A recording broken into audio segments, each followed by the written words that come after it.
far as higher education enrollment statistics are concerned, अध्यक्ष जी, 91 lakh additional students अब higher education के institutes में enrol करते हैं, जिसमें से 50 लाख महिला स्टूडेंट्स है, फीमेल स्टूडेंट्स हैं। और हाँ, एससी स्टूडेंट्स की एनरोलमेंट तो 44% हो गई है। एसटी स्टूडेंट्स की संख्या बढ़कर 65% हो गई है। अध्यक्ष जी, ये विस्तार केवल अफसरों का विस्तार नहीं है, ये सामाजिक न्याय का विस्तार है। लेकिन मोदी सरकार ने रिफॉर्म्स को केवल इंस्टीट्यूशंस तक सीमित नहीं रखा, डिजिटाइज कर यह सुनिश्चित कर दिया कि दीक्षा के माध्यम से एजुकेशन हर बच्चे के मोबाइल फोन तक पहुंच जाए। ईट पाठशाला के माध्यम से पूरी की पूरी लाइब्रेरी अब बच्चों की हथेली में है। CUET जैसा एडमिशन प्रोसेस के लिए एग्जामिनेशन लाकर एडमिशन प्रोसेस को और ज्यादा पारदर्शी यानी ट्रांसपेरेंट बना दिया और NEP 2020 में भारत की एजुकेशन सिस्टम को रिजिड स्ट्रीम से मुक्त कर दिया गया है।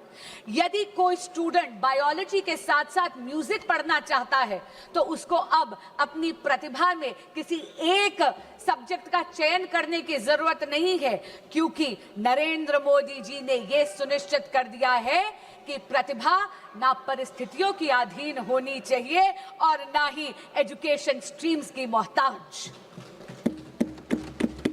अध्यक्ष जी, जब अफसरों का विस्तार होता है तो उसके साथ साथ उन अफसरों की निष्पक्षता भी सुनिश्चित करनी अनिवार्य है।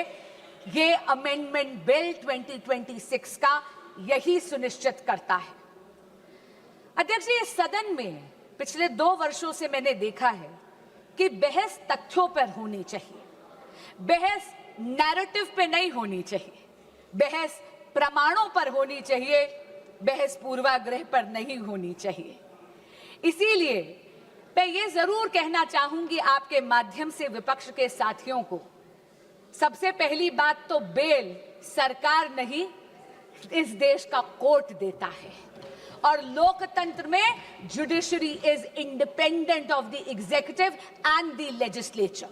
दूसरी बात मैं ये कहना चाहूंगी, कांग्रेस के साथी और विपक्ष के कुछ साथी एक नैरेटिव बिल्ड करने की कोशिश कर रहे हैं, जैसे कि पेपर लीक की समस्या, एग्जाम कॉम्प्रोमाइजिंग की समस्या केवल और केवल 2014 के बाद पैदा हुई है।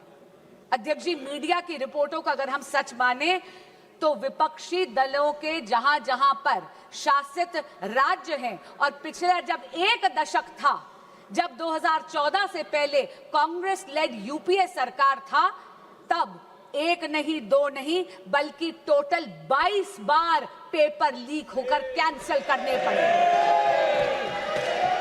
उनमें से कांग्रेस लेड यूपीए सरकार के अधिकार क्षेत्र में आने वाले 6 ऐसे एग्जामिनेशंस हैं जो सीधा केंद्र सरकार के नीचे आते थे।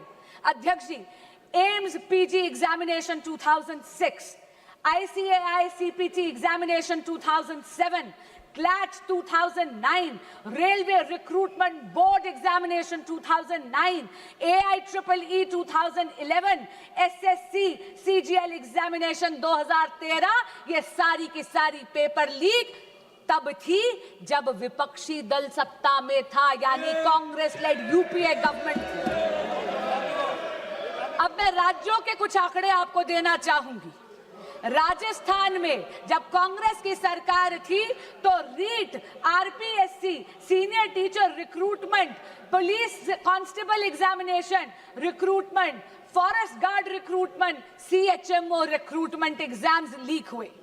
TMC की जब सरकार थी, पश्चिम बंगाल में टीचर रिक्रूटमेंट स्कैम में सुप्रीम कोर्ट ने 27,753 अपॉइंटमेंट्स को कैंसिल करा गया, क्योंकि उन्होंने उसमें फ्रॉड और मैनिपुलेशन पाया। यही नहीं, जब BRS की सरकार थी तेलंगाना में तो टीएसपीएससी पेपर का लीक हुआ। उत्तर प्रदेश में जब सपा की सरकार थी तो police constable recruitment paper leak हुआ। तब तो सॉल्वर गैंग्स और ऑर्गेनाइज्ड एग्जाम फ्रॉड के गैंग्स वहां ऑपरेट करते थे। और हाल ही में पंजाब में, ये तो इसी साल की बात कर रही हूं, फार्मेसी ऑफिसर रिक्रूटमेंट एग्जामिनेशन में तो हाई टेक यानी ब्लूटूथ का इस्तेमाल कर उस पेपर को कॉम्प्रोमाइज करना गया। पर मैं पूछना चाहती हूं, इससे पहले कि विपक्ष मुझ पर यह इल्जाम लगाए that I am talking about whataboutery, this is not about whataboutery but I am calling out the opposition on its selective outreach. मैं पूछना चाहती हूं विपक्ष से कि अगर ये सिद्धांत की लड़ाई है तो सिद्धांत सरकार देख के बदल कैसे जाता है।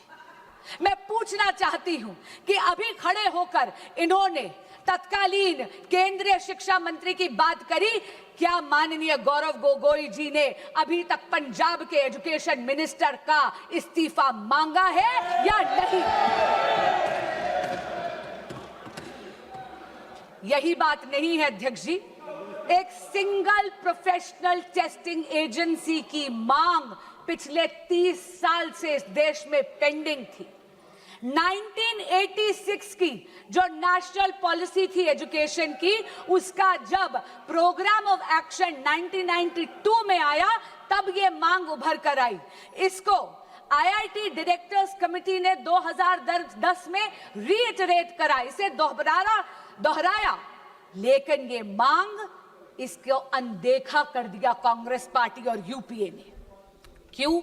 क्योंकि उनको कोई फर्क नहीं पड़ रहा था कि इस देश के युवा का भविष्य कसौटी पर नहीं उखड़ रहा था। उनको कोई फर्क नहीं पड़ रहा था कि इस देश के युवा का भविष्य उसकी बलि दी जा रही थी। ये तो नरेंद्र मोदी की सरकार आई, एनडीए की सरकार आई तो 2017 में एनटीए का गठन हुआ। अध्यक्ष जी, जहां पर कांग्रेस शासित यूपीए ने पॉलिसी वैक्यूम करा, वहीं पर अगर मैं जेनजी की भाषा को बोरो करूं, then I will have to say Modi ji clocked it and provided a legislative solution.